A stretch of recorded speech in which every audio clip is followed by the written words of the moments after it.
이 시간에 우리 다윗의 연단이라는 제목으로 이제 말씀을 드리려고 합니다. 우리가 신앙생활하면서 한 가지 이제 기억해야 될 그 사실 중에 하나인데, 하나님께서는 우리 한 사람 한 사람을 쓰시기를 원하고 우리의 삶에 사명을 두신다는 사실입니다. 크고 작은 사명들이 있습니다. 예외가 없죠. 그리스도 예수 안에서 선한 일을 위해서 우리가 지으심을 받았다. 이 세상에서 제일 불행한 것이 있다면 쓸모가 없다는 거죠. 그냥 쓸모가 없는 사람이라고 스스로 생각할 때 불행해져요. 근데 성경적으로 말하면 사실 쓸모가 없는 사람은 없죠. 하나님이 무엇인가 다 우리에게 능력을 주시고 또 사명을 주신 바가 있습니다. 그래서 예수님의 여러 비유 중에 보면은 그 주인이 종들에게 뭘 주고 가지 않습니까? 무슨 이 달란트를 사람에 따라서 좀 많이 주기도 하고 적게 주기도 하지만 그래도 다 종들은 주인으로부터 무엇을 받아서 해야 될 일이 이제 있다는 것입니다. 그런데 그것을 충실하게 하는 사람은 칭찬을 받고 상을 받게 되고요. 주인이 부탁하고 맡긴 것에 대해서 관심이 없고 그것을 게으르게 하거나 주인에 대해서 안 좋은 생각을 갖고 있어서 그 사명을 또는 주신 바를 활용하지 않는 사람은 나중에 주인에게 이제 책망을 받게 되죠. 책망을 받고 그 있던 것까지 빼앗긴다는 이런 예수님의 비유의 말씀이 있습니다. 그러니까 예수님 안에서 우리가 다 쓸모가 있고 주님은 우리에게 어떤 역할을 주신다. 우리가 우리 몸을 봐도 이 몸에서 쓸데없는 부분은 거의 없다고 봐야 될 것 같습니다. 그죠? 쓸데없는 부분은 없는 것 같아요. 뭐 눈, 코, 입이 아주 유용한 것은 말할 것도 없고 이 손가락이나 발가락도 다 쓸모가 있고요. 이 발가락 하나하나도 다 쓸모가 있어서 어떤 사람의 그 주장에 하면 이 발가락 중에 뭐 하나가 없으면은 똑바로 서 있어서 균형을 잡는데 굉장히 어려움이 있다, 이런 이야기를 제가 들은 적도 있습니다. 작은 것도 쓸모가 있고 약지도, 손가락 약지도 다 쓸모가 있고, 저는 가끔 이 엉덩이의 살도 그게 그냥 뭐 제일 뭐 하는 게 없는 것 같이 보여도 그것이 있으니까 우리가 이제 몸이 앉을 때도 편하고 말이죠. 엉덩방아를 찧어도 충격이 흡수되고, 그래서 이게 굉장히 둔하게 보이고 정말 그냥 별것 아닌 것 같아도 이 하나하나가 다 쓸모가 있다 하는 그런 사실을 이제 생각해 보게 됩니다. 그래서 예수 그리스도께서 우리를 부르시고 선한 일을 위해서 우리를 준비하신 것이 있기 때문에 우리는 쓸모가 있다. 근데 이제 문제는 쓰임이 있다는 것은 복된 일이고, 자기의 목적을, 자기가 해야 될 과업을 깨달아서 그걸 수행하는 사람은 정말 복이 있는 사람이라고 할 수가 있습니다. 내가 왜 사는지도 모르고 나의 사명이 무엇인지도 모르고 내가 살아가는 목적과 의의를 모르고 사는 것이 그것이 이제 불행한 거죠. 이 세상은 쾌락을 즐기기 위해서 이 세상에서 뭔가 그냥 만족하려고 사는 그런 삶은 아닙니다. 만족은 천국에 가면은 훨씬 더 큰 만족이 있습니다. 이 땅에는 할 일이 많고 해야 될 일이 있고, 하나님이 그 사명을 우리에게 주시고 그 사명을 감당하게 하시면서 우리를 성숙케 하시고 또 영원한 영광이나 상을 얻도록 그 기초를 가지는 것이 바로 이 땅의 삶이라고 할 수가 있겠습니다. 그런데 모든 물건도 쓰기 위해서는 만들어지는 과정이 있고 준비의 시간이 있다는 것입니다. 우리 사람을 가끔 성경은 그릇에 비유를 하는데요.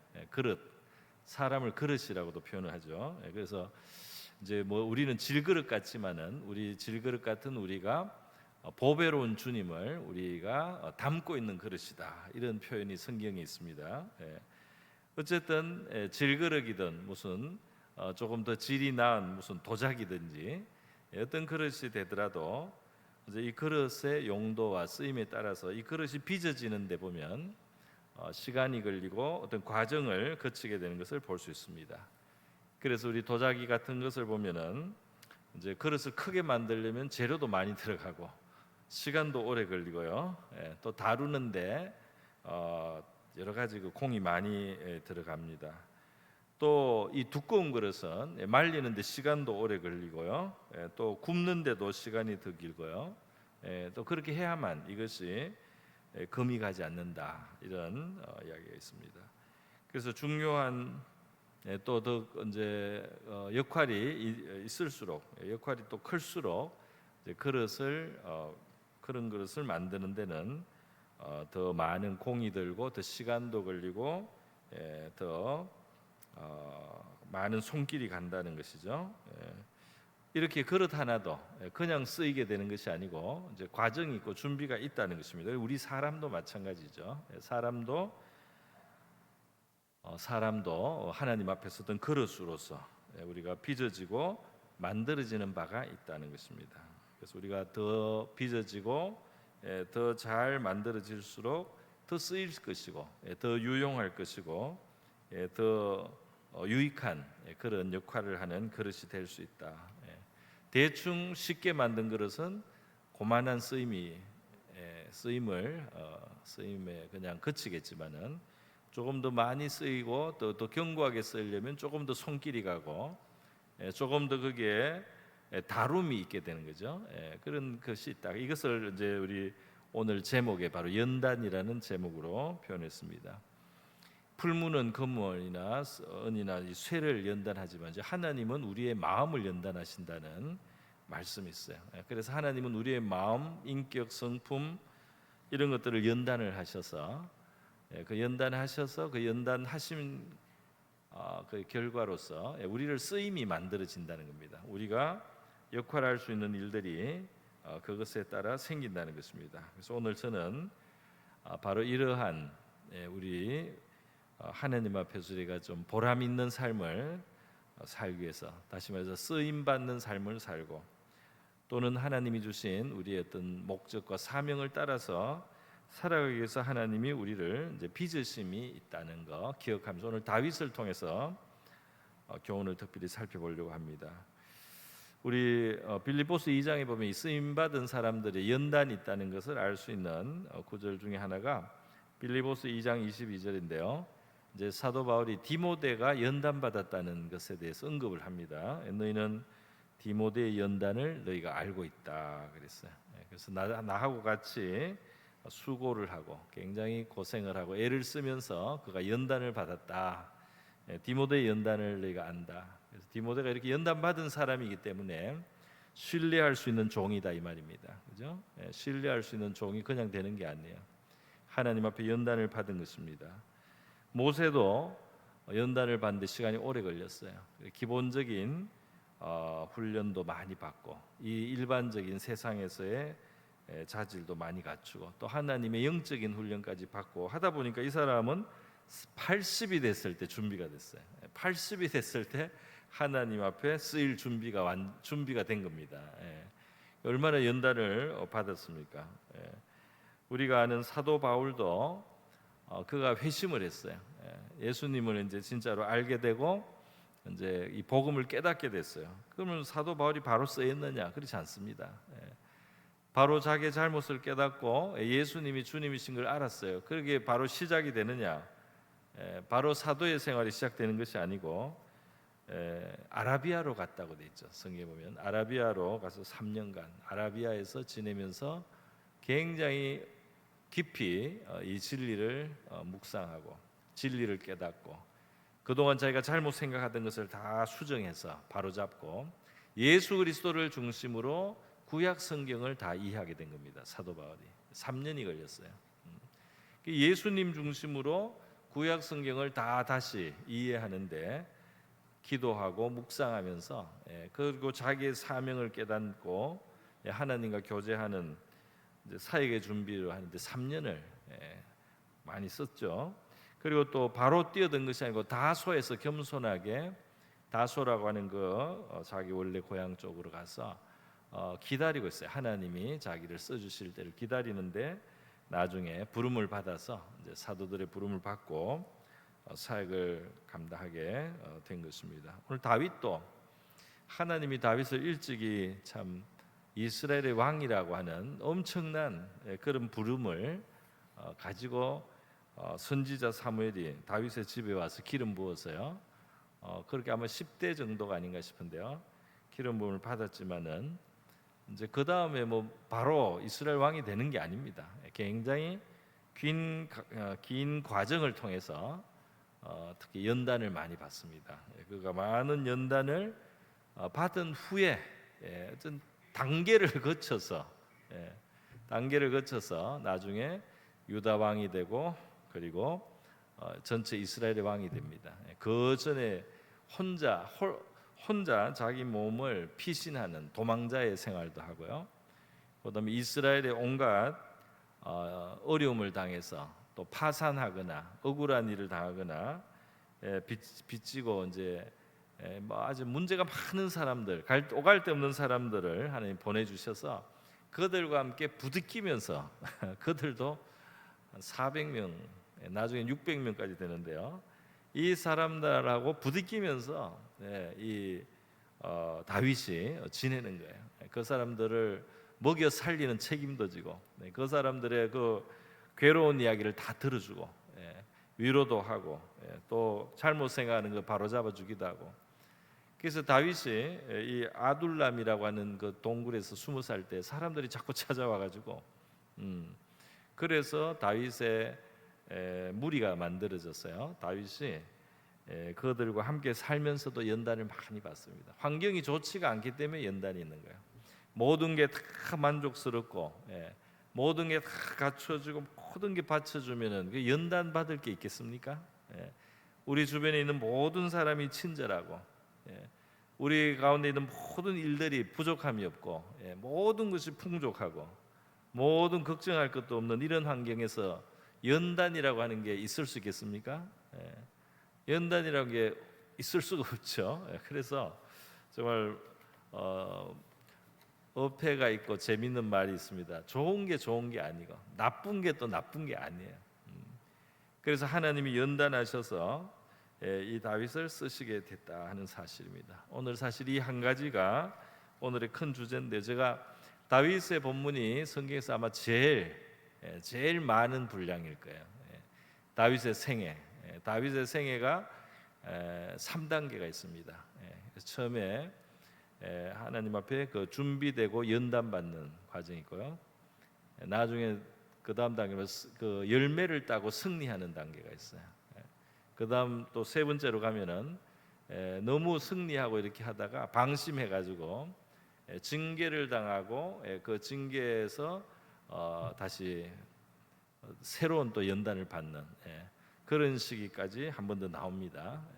이렇게 다윗의 생애가 있는데 오늘 저는 다윗이 성공하고 승리자가 되고 또 하나님이 그를 존귀하게 쓰시기 전에 다윗이 받았던 연단에 대해서 몇 가지만 한번 말씀을 드리고 우리도 한번 그런 교훈을 우리의 것으로 한번 삼아봤으면 하는 생각입니다.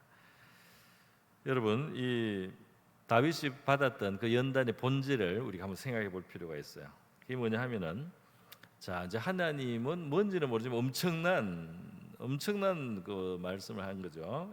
이스라엘의 왕으로 예선을 했다는 거니까 너무 엄청나요. 그러나 뭐 그 말씀이 있다고 해서 바로 그 일이 이루어지는 거라든지 눈앞에 다가오는지는 않습니다.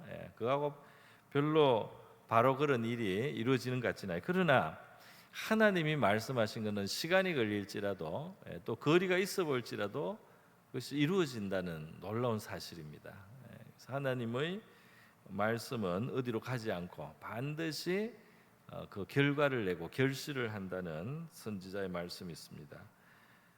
다윗을 하나님이 먼저 이제 이 역사의 무대 앞으로 이제 불러내시는데요. 이 중요한 것은 전쟁터에서 형님들을 위문하러 갔다가 블레셋 그 용사 거인 골리앗하고 싸우는 그런 자리로 가게 되죠. 그래서 다윗이 평소에 동물을 지킬 때 가축들을 지킬 때 그 연마했던 돌팔매질을 가지고 골리앗의 큰 용사, 이제 블레셋의 큰 용사 골리앗을 이제 쓰러뜨리고 그 목을 베어 가지고 이제 승기를 잡습니다. 엄청난 전공을 세운 거예요. 그래서 이런 계기로 해서 사실 다윗에게 좋은 일도 있었습니다. 그래서 결국 복잡한 사연은 있지만 왕의 사위가 되기까지 왕의 사위 굉장히 지위가 높아졌다고 할 수 있습니다. 그러나 이제 그것이 또 문제죠. 바로 그 왕이 그 딸을 내줄 때도 의도가 좋지 않았어요. 다윗을 해칠 기회를 찾는 거예요. 사울 왕이 다윗을 자기의 라이벌처럼 여기면서 제거하려고 죽이려고 작정을 한 겁니다. 그러니까 사울 왕은 연단을 안 받은 사람이에요. 연단을 안 받고 왕이 되니까 이 여러 가지 문제가 많아요. 연단을 안 받고 지위와 신분이나 권한을 가지면 굉장히 잘못될 가능성이 높습니다. 사울이 괜찮은 사람이었어요. 괜찮은 사람인데 자기의 준비된 역량보다는 이 왕의 직무가 더 컸던 것 같아요. 그래서 연단되지 않은 사람이 준비되지 않은 사람이 직분을 맡고 높아지면은 자기도 해가 되고 남에게도 해를 끼칩니다. 그래서 이 사울 왕이 그런 경우인데요. 용사 다윗을 그 하나님의 나라를 위해서 일할 수 있도록 그렇게 믿어주고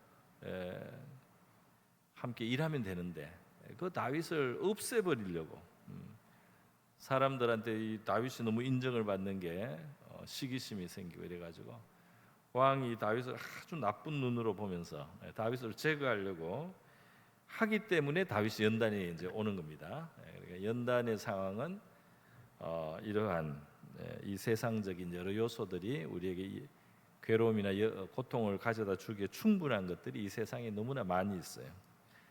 그래서 다윗은 잘못이 없이 괴로움을 당해야 되는 거죠. 오히려 잘했기 때문에 괴로움을 당하는 거예요. 잘했기 때문에 오히려 더 미움의 대상이 되고 말이죠. 굉장히 억울한 상황을 겪게 됩니다. 그렇죠? 그래서 이러한 것이 바로 연단에 있어서 하나의 중요한 요소가 이제 된다는 것입니다. 그러니까 우리가 잘못하고 뭐 다른 사람한테 혼이 난다든지 책망을 받는다 이런 거는 뭐 그냥 당연히 받아들일 수 있지만 내가 잘못이 없는데 괴로움을 당하고 비방을 당하고 내가 잘못이 없는데 공격을 당하고 이러면 상당히 사람이 그 고통으로 느끼고요. 또 거기에 대해서 굉장히 부정적인 반응을 하기가 쉽습니다. 바로 이제 이런 것이 연단의 상황이라고 하겠습니다. 잘하고도 어려움을 당하는 이게 굉장히 중요한 이제 연단이죠. 어떤 사람은 뭐 조금 거슬리는 말도 참지를 못해요. 조금 기분 나쁜 것도 참지를 못해요. 그렇게 이제 연단이 아직 안 됐다고 할 수가 있습니다. 다윗은 나라를 위해서나 왕을 위해서 굉장히 잘한 좋은 일을 하고 미움을 받는 거예요. 이런 것이 바로 연단이다 하는 사실을 우리가 알아야 됩니다. 그래서 이제 그가 결국 왕의 미움, 시기 미움 그리고 살의 죽여버리려고 창을 던져요. 다윗에게. 그런 상황이 이제 되어서 지금 오늘 읽은 본문은 다윗이 도피를 했다는 거죠. 18절에 도피를 해서 라마로 가서 사무엘에게 자기에게 기름 부었던 하나님의 선지자입니다. 사무엘에게 나아가고 사울이 자기에게 행한 일을 다 전하고 다윗과 사무엘이 나요스로 가서 살았다. 근데 이게 살았다가 끝이 아니에요. 이게 일시적으로 여기를 피난처 삼았다는 뜻입니다. 이제 이후에 다윗이 이곳에 있을 수가 없는 상황이 또 되는 거예요. 다윗은 떠나가야 되고요. 그리고 이제 이 사무엘은 또 이제 돌아가셔요. 연세가 많기 때문에 돌아가셔서 이것은 일시적인 위로입니다. 그래서 여기 보면 다윗의 연단이 본격적으로 시작되는 이제 그 장면이에요. 이것이 본격적으로 다윗의 연단이 시작되는 장면에서 다윗은 자기에게 하나님의 사명을 전해줬던 이 사무엘이라고 하는 선지자를 제일 먼저 찾아갑니다. 그래서 하나님의 뜻에 대해서 또 하나님의 그 지도를 받고 하나님을 의지하는 그런 이제 바탕이 있는 거예요. 어려울 때 그냥 자기 마음대로 어디 힘 있는 사람한테 가서 도움을 받는 것이라기보다 다윗은 하나님의 사람에게 가서 그 하나님의 사람에게서 하나님에 대한 어떤 하나님으로부터의 그런 조언이나 또는 가르침을 받고 또 거기에 대한 힘을 얻고 위로를 받고 이제 그렇게 하려고 사무엘을 찾아갔다, 이렇게 우리가 봐야 될 것입니다. 그래서 아마 사무엘이 다윗이 이런 자기가 기름 부은 자인데요, 자기가 첫 번째 기름 부었던 사울 왕이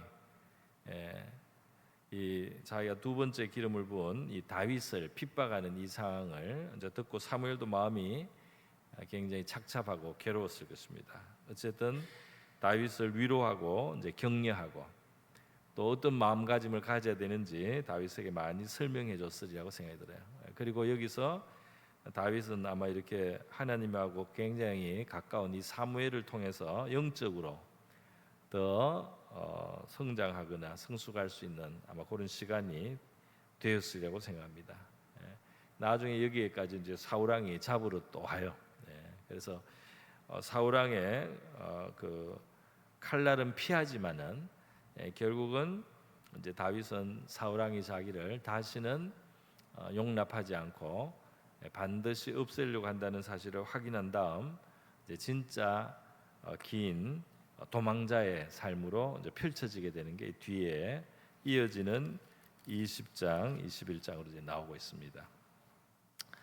여러분, 이렇게 연단받는 이 다윗의 삶에서 여러분은 아마 다윗 스토리를 볼 때 여러 가지 차원에서 다윗 스토리, 다윗의 경험, 다윗의 믿음의 여정을 사무엘상에서 많이 보게 되는데요.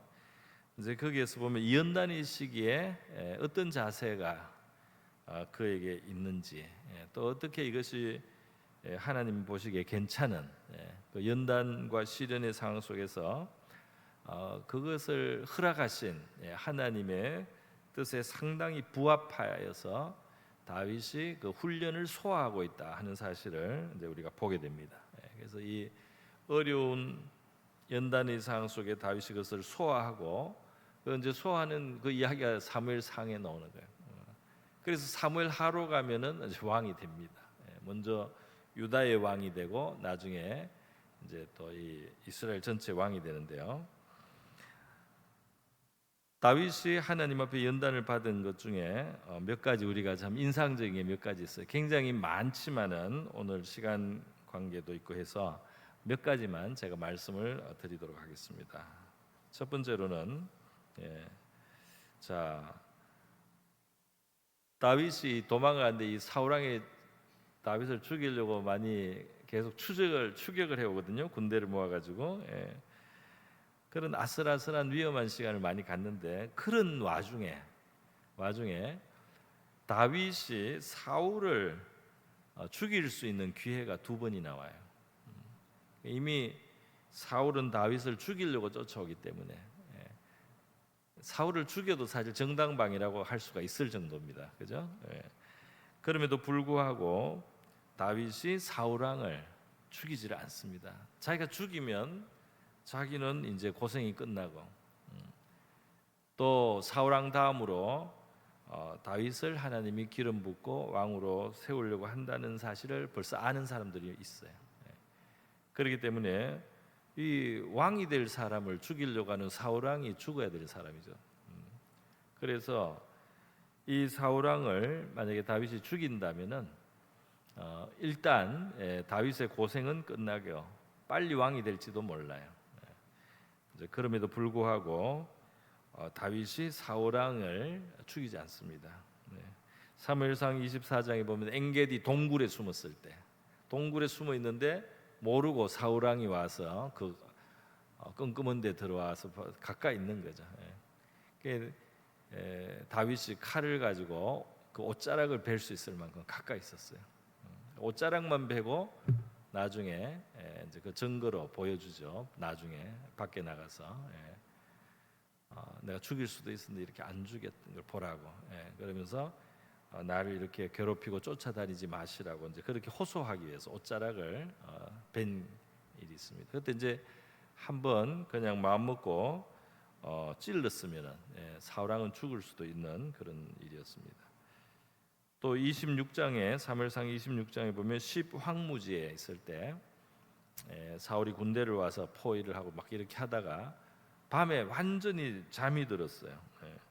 그래서 이 사울왕의 진에 깊은 잠이 들어서 아무도 일어나지 않아서요. 다윗이 가서 그 사울왕 바로 옆에 서서 그 왕의 창이 땅에 꽂혀 있는데 그걸 가지고 그냥 찔러도 끝이 나요. 옆에 다윗과 함께 동행했던 아비새가 그냥 한 번만 찌릅시다 이렇게 다윗에게 청을 해도 다윗이 이제 거절을 합니다. 다윗이 이런 거절을 하는 때 왜 사울왕을 죽이지 않느냐 하면 하나님을 생각하기 때문에. 이 사울왕은 하는 행동이 왕답지도 못하고 뭐 문제가 많아요. 그럼에도 불구하고 하나님을 생각하고 사울왕을 해치지 않는다는 다윗의 고백이 두 번 나오지 않습니까? 사무엘상 24장에 보면 자기 사람들에게 이르되 손을 들어 여호와의 기름 부음을 받은 네 줄을 치는 것은 여호와께서 금하시는 일이니 그는 여호와의 기름 부음을 받은 자가 됨이니라. 그러니까 이 사울왕이 굉장히 지금 타락해 있어요. 사실은 타락해 있고 문제가 많음에도 불구하고 하나님의 기름 부음을 받은 자라는 그것 때문에 하나님에 대한 존중 때문에 하나님이 기름 부은 자를 내가 치는 것은 내가 하나님 앞에 무례한 일이 되고 내가 하나님 앞에 함부로 하는 일이 될까봐 굉장히 두렵다는 겁니다.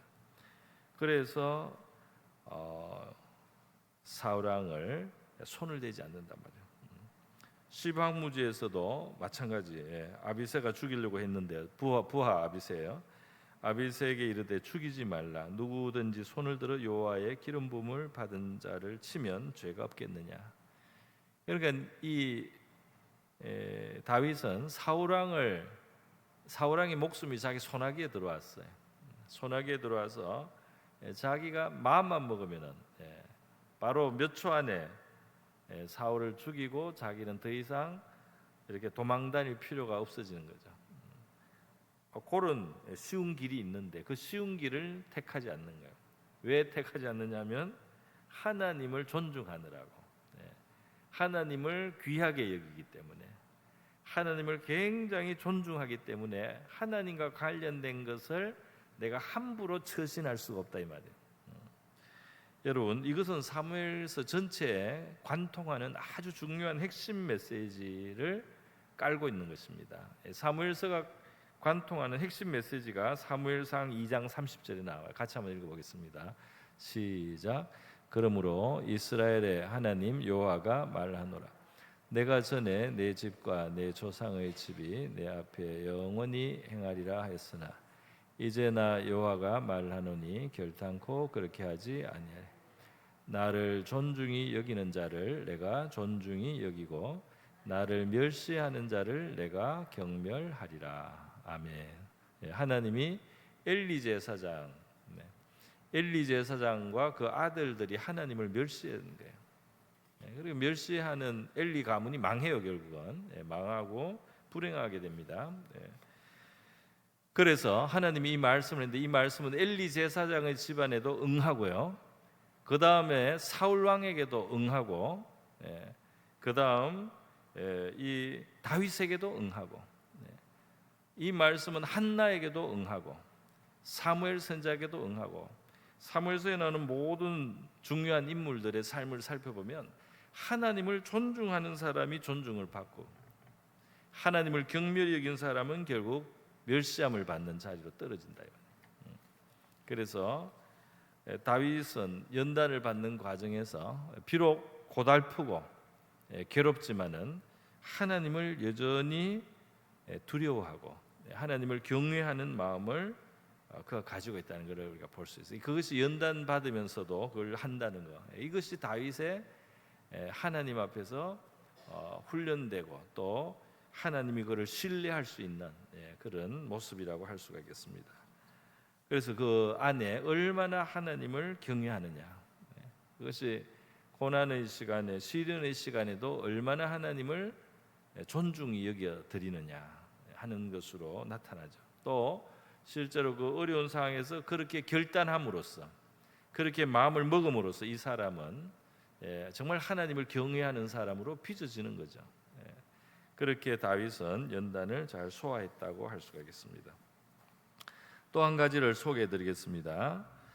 그것은 다윗이 이제 시달리고 힘드니까요, 이웃 나라로 그냥 도망을 가버렸어요.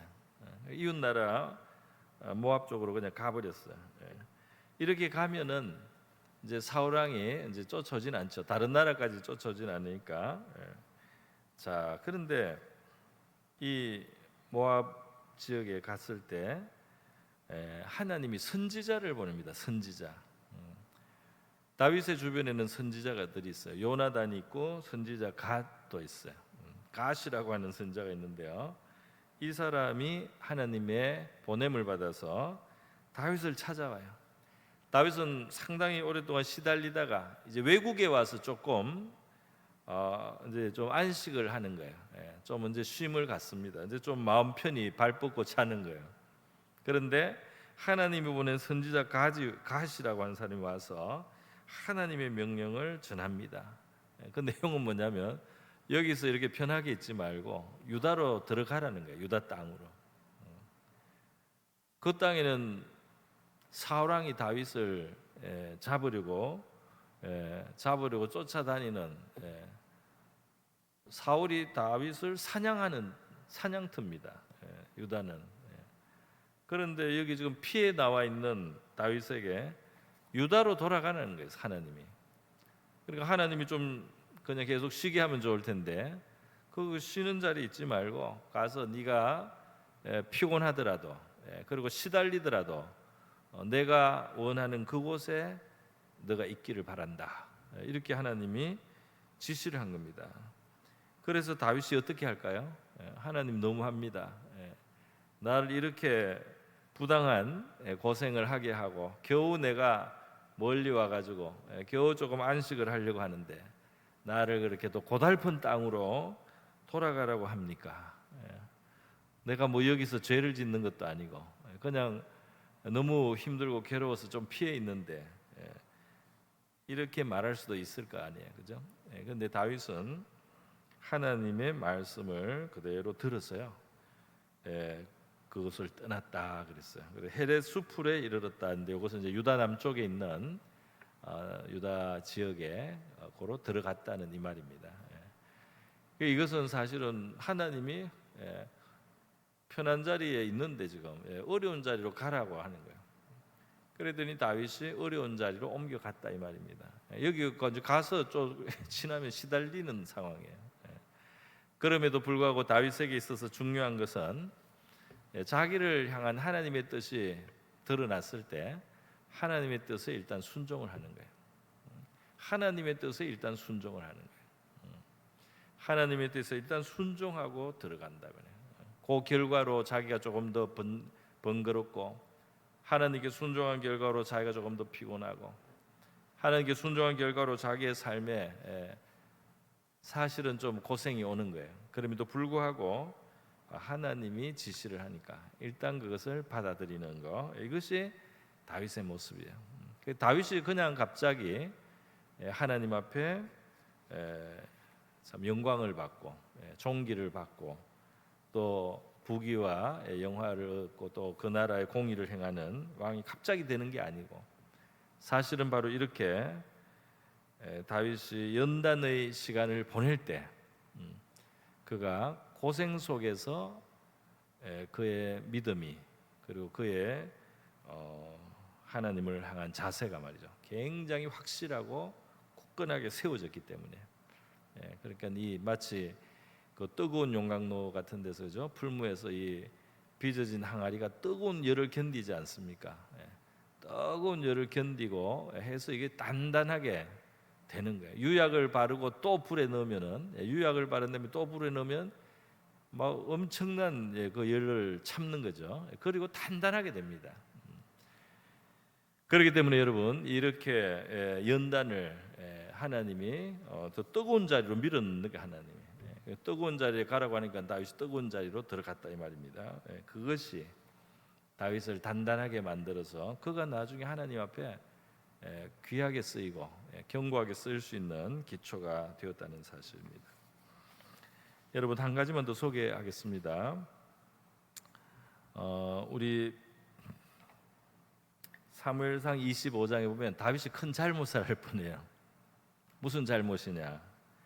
어떤 사람이 다윗의 마음을 너무 상처를 준 거예요.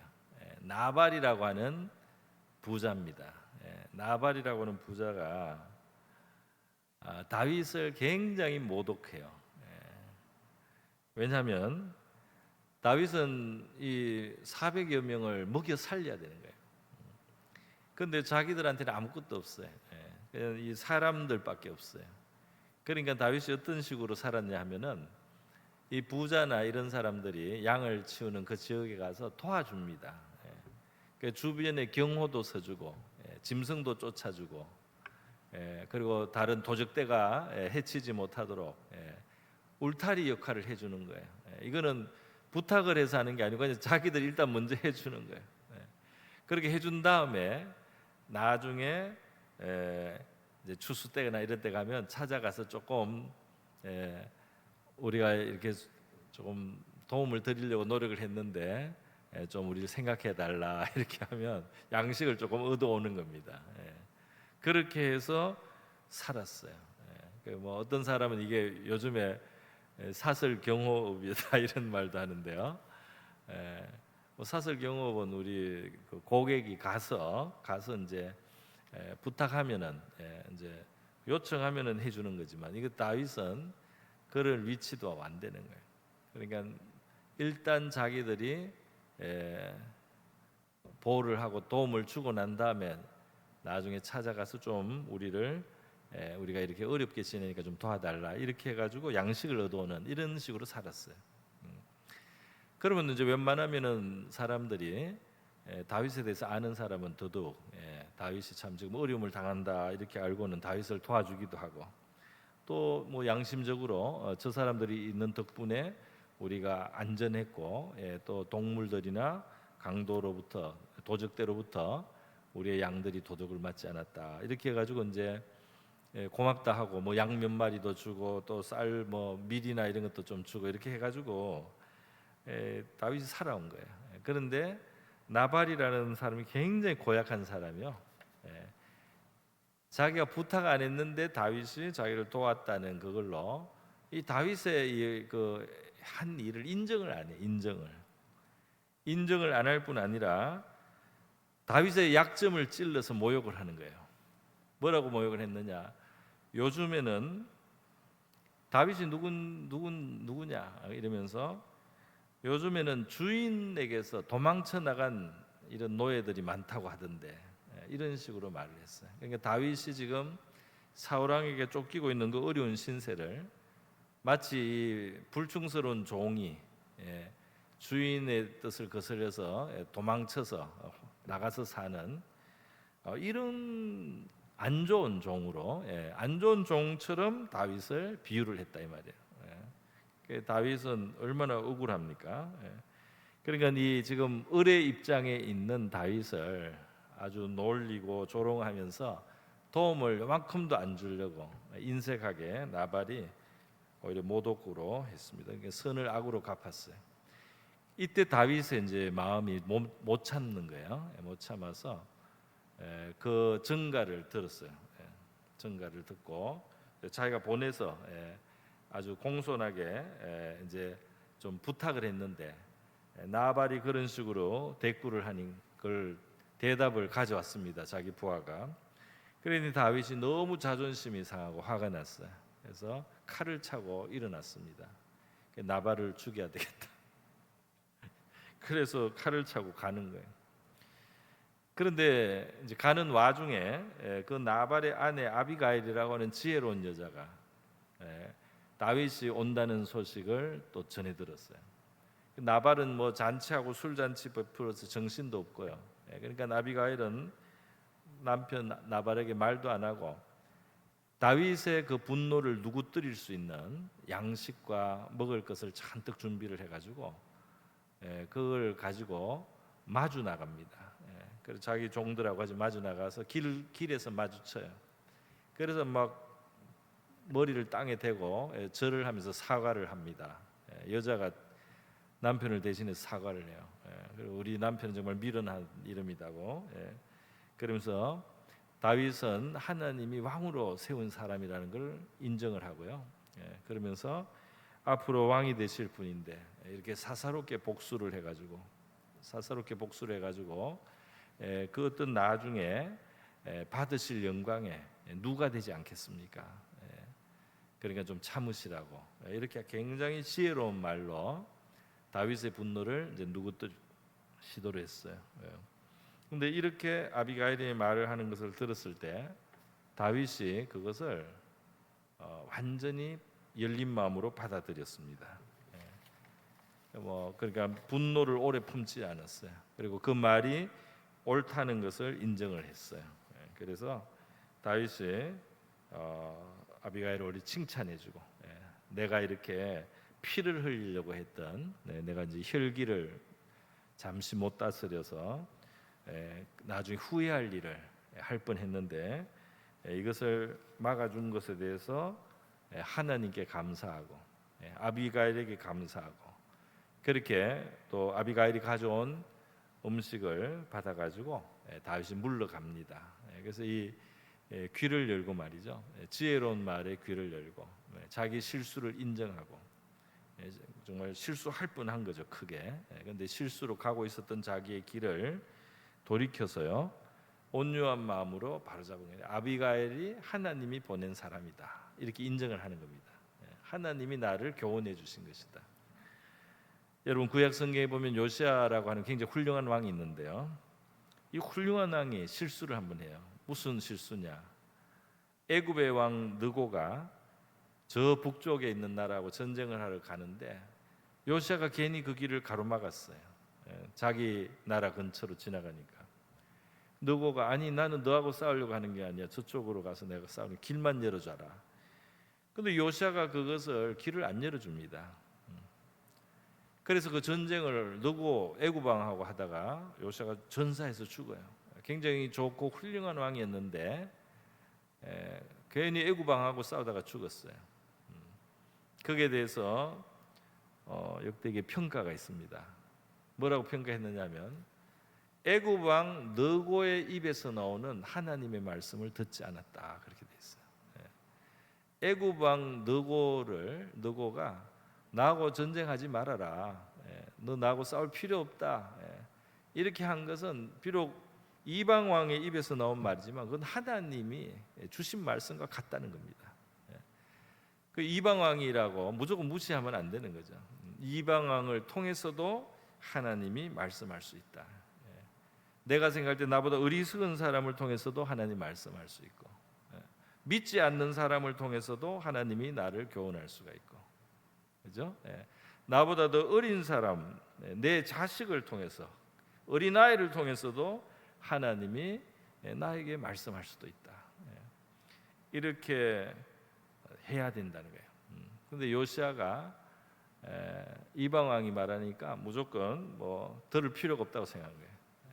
그렇게 해서 고집하고 싸우다가 아까운 나이에 일찍 전사를 했습니다.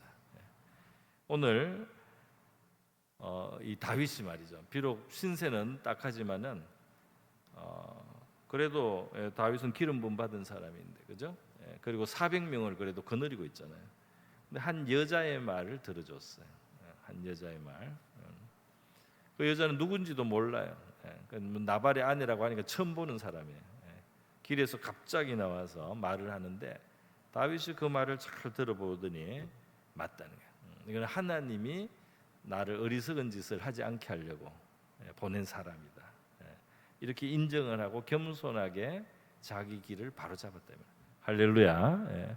오늘 우리가 하나님 앞에 믿음의 삶을 살 때 하나님은 우리를 잘 빚으시고 훈련하셔서 하나님의 일을 감당하고 또 좋은 일에 쓰시려고 하신다고 우리가 마땅히 생각해야 될 줄 압니다. 그럴 때 우리가 어려운 시간에 다윗이 했듯이 내가 아무리 어려워도 하나님에 대한 존중하는 마음, 하나님을 존중히 여겨서 함부로 행동하지 않고 또 나에게 조금 더 번거롭고 어렵더라도 그것이 하나님의 뜻이라는 것을 알았을 때 그에 순종할 수 있는 그런 마음, 또